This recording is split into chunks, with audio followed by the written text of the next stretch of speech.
রাধা নামের মহিমা কি? একবার রাধা নাম নিলে কি হয়? মুখে যদি একবার রাধা নাম নেওয়া হয় তাহলে কি হয়? আজকে জানবো রাধা নামের মহিমা কি। এক অদ্ভুত কাহিনী যা গায়ের লোম কাঁটা দিয়ে উঠবে। রাধা নাম নিলে কি হয়, আসুন এই ভিডিওতে জানবো।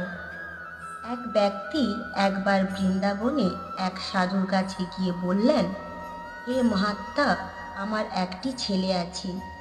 সে একদম ভগবানকে মানতে চায় না, কোনো পূজা পাঠও করে না, কোনো সাধু সঙ্গ করে না। আপনি কিছু একটা করুন, যাতে আমার ছেলে যেন ভগবানের মহিমা জানতে পারে, সে যেন নরকে না যায়। তখন সমস্ত কথা শুনে সাধু বাবা বললেন, আচ্ছা, তোমার পুত্র সন্তান ভগবানকে মানে না, পুজো পাঠও করেন না, সাধু সঙ্গ করে না, ঠিক আছে, আমি একদিন তোমার বাড়িতে যাব। ওই ব্যক্তি বললেন, তাহলে তো খুবই ভালো হবে। একদিন আসুন আমার বাড়িতে, আসুন আমার ছেলেকে একবার দেখে যান যে সে কি করতে চায়। তো সাধু একদিন ওই ব্যক্তির বাড়িতে গেলেন, আর ওই বাড়িতে গিয়ে সাধুকে যেই দেখেছে, ওনার ছেলে তো রেগে একদম অস্থির হয়ে গেলেন। যে কোনো বৈষ্ণবকে দেখে ওর এত ঘৃণা, এত হিংসায় হয় যে রাস্তা দিয়ে যখন বৈষ্ণব আসছে, সাধু আসছে, দেখে সঙ্গে সঙ্গে দরজা একদম বন্ধ করে দেয়। সাধু যখন বাড়িতে এলেন তখন ওনার বাবা বললেন যে, দেখুন, আপনাকে দেখে আমার ছেলে ঘরের দরজা বন্ধ করে দিয়েছে, কারণ ও সাধুকে দর্শন করতে চায় না। সাধুকে কিছু বলবে না, সাধু দর্শন করতেই চায় না। সাধু বাবা বললেন, আচ্ছা তাই নাকি, ও দরজা বন্ধ করে দিয়েছে, ঠিক আছে। তো সাধু বাবা দরজার কাছে গিয়ে বললেন, বাবা, আমি তোমায় কিছু বলবো না, একবার তোমার দর্শন করতে চাই, আর একটা কথা জিজ্ঞাসা করতে চাই। যদি তেমন তুমি তার উত্তর দিতে পারো, তাহলে আমি এখান থেকে চলে যাব।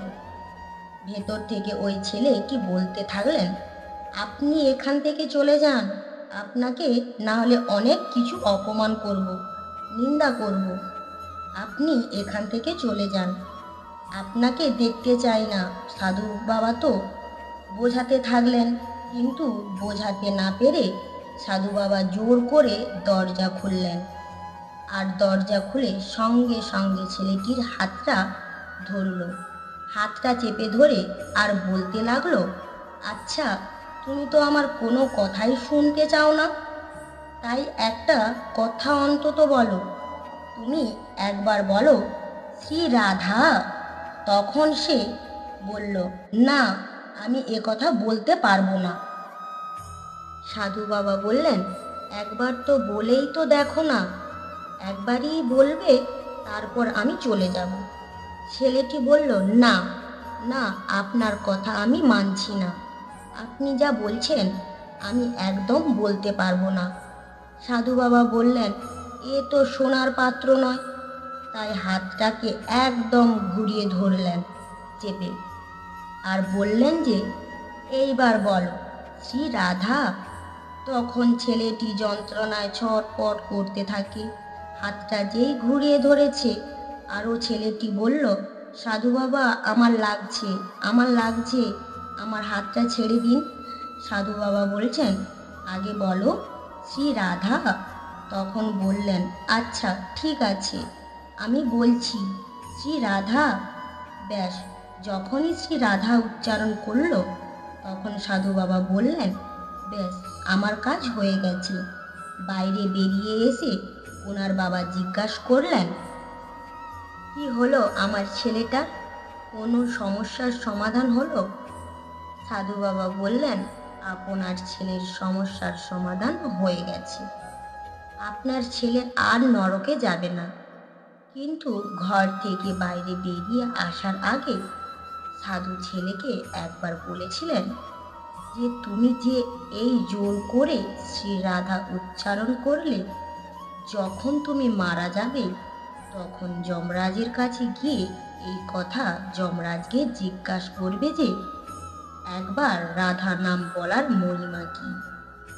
এই বলে সাধু বাবা চলে গেলেন। সময়ের কালচক্রে ছেলেটি বৃদ্ধা হয়ে গেলেন। আর একদা একদিন সময় এলে ছেলেটি মারাও গেল। তো মারা যখন গেল তখন সে সাধুর কথা মতো সে যমলোকে গেল। আর যমলোকে গিয়ে তো জানতে পেরেছে যে পাপ পুণ্যের বিচার হয়। তখন ছেলেটির খাতা যখন চিত্রগুপ্ত দেখে বলছেন, এ শুধু শুধু পাপ কাজ করে গেছে, কোনো একটাও ভালো কাজ করেনি। যমরাজ জিজ্ঞাসা করলো, আরে চিত্রগুপ্ত, আরে দেখো না, সারাটা জীবন কি শুধু মানুষ পাপ কর্ম করতে পারে, নাকি কোনো না কোনো তো ভালো কাজ করে থাকবে। তখন চিত্রগুপ্ত খুঁজে খুঁজে দেখলেন আর বললেন, যমরাজ, একটা জায়গায় নীলকালি আছে তো। তখন বললেন, নীলকালি কি করেছে এমন কাজ? তখন বললেন, একবার সাধু এসেছিলেন ওনার বাড়িতে, আর জোর করে সাধু তাকে শ্রী রাধা নাম বলাতে চেয়েছিল, আর সে একবার শ্রী রাধা উচ্চারণ করেছি। তো তখন যমরাজ ছেলেটিকে বললেন যে বাহ, শ্রী রাধা নাম উচ্চারণ করেছে।